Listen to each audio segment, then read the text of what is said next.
The Tono irrigation dam, under the management of Irrigation Company of Upper Region ICO, was constructed in 1985 to promote the production of food crops by small-scale farmers all year round.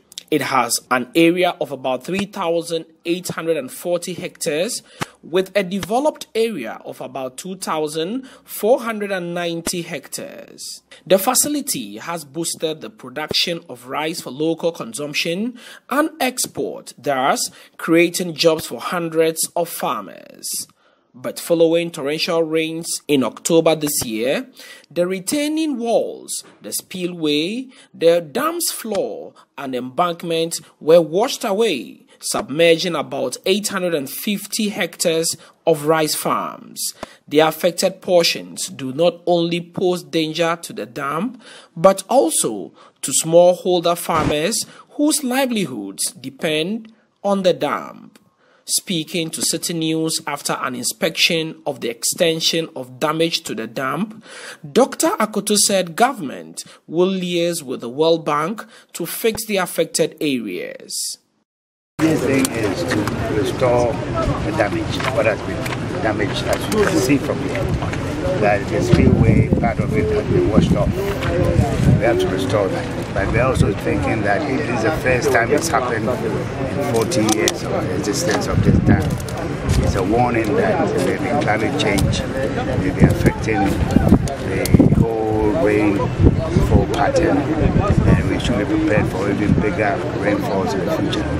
So I'm talking to the engineers the possibility of extending the spillway from the current 60 meters to even 100 meters so that they can take in bigger amounts of water to protect the dam and the irrigation scheme.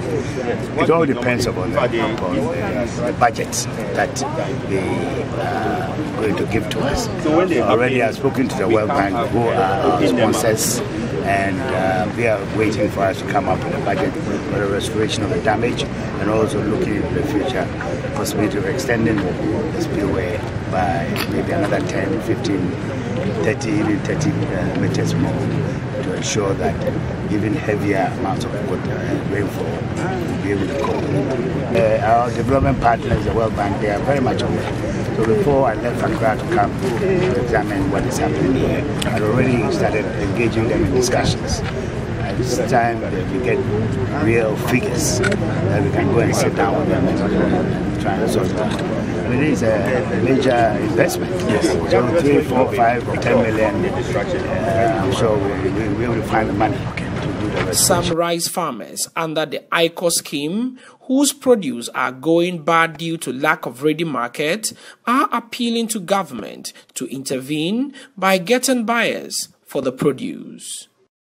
Yeah, if the government can assist us with warehouse, this time, the previous they have been buying at 280, now they are buying at 220.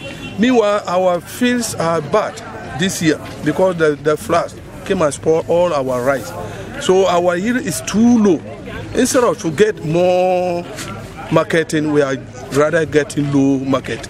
So we are appealing to government that if they can build a warehouse for us, so that sometimes if the market is no good, we can sell our rice for the market. The challenge you have here is the market. We don't get market for the rice. We produce, but you can't get market for it.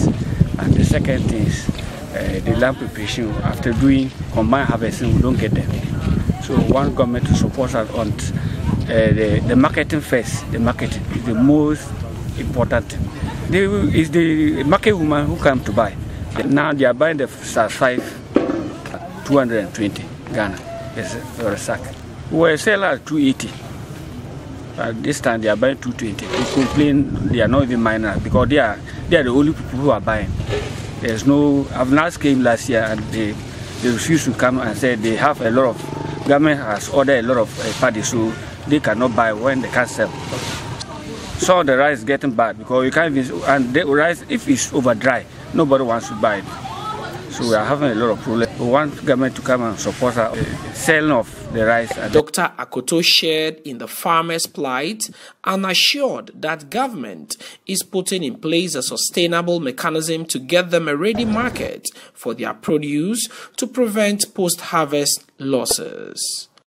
Gov't Stock Company is a new company which is coming on stream. It's got its own initial problems.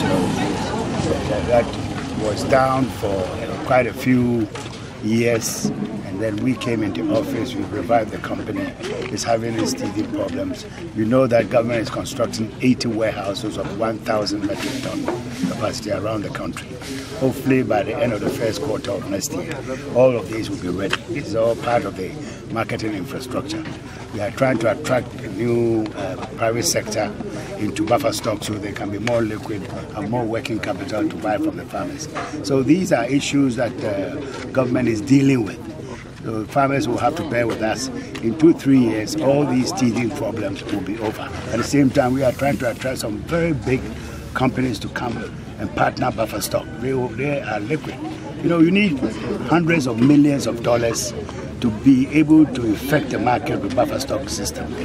And we don't have it here. So we are inviting, in fact, next week, early next week, there's a group coming from London to come and talk to me. The following week, I'm going to South Africa to discuss with a similar group in South Africa, all to come in here to help us to market our product. Reporting for Citi News, I am Frederick Awuni, Navrungo.